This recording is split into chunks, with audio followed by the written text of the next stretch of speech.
Welcome back.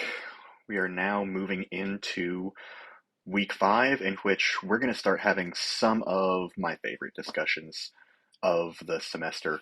Um, Medievalism is really kind of where my research starts to come in. The world starts to look enough like the areas in which I do the vast majority of my work that I really start to have a lot of fun with it. Um, So this week we're going to be looking at two texts primarily.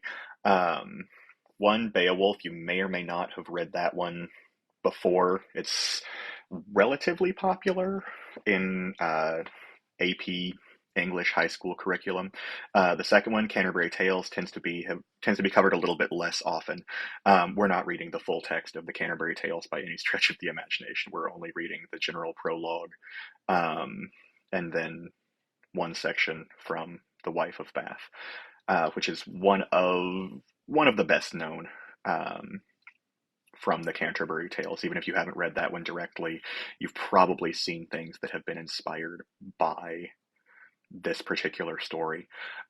And one of the things that I do want you to pay careful attention to this week is using a little bit of critical theory as we're going through and doing our reading.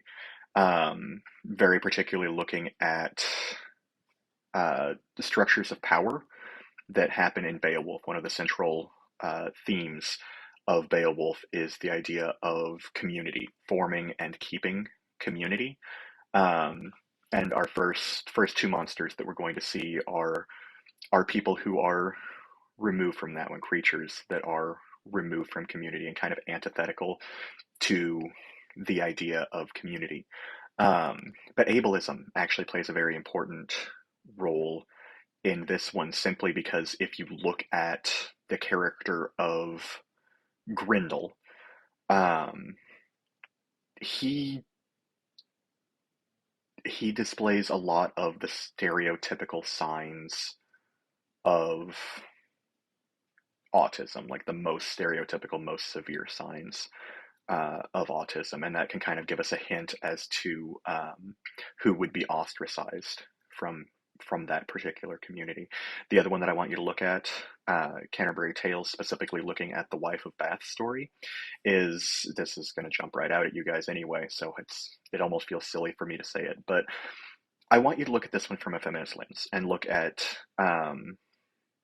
where the power structures in play are and how those appear to be centered in general around men, and then how the Wife of Bath's actions kind of betray that she's not buying into that. And that's going to give us a really good, deep reading on both of those, bring in some of our critical theory, give us some idea of how the world has changed since then and how the world has also not changed since then. It's going to give us some good ideas for those. Anyway, I will see you guys over in the quizzes and the discussion boards for the week. So happy reading.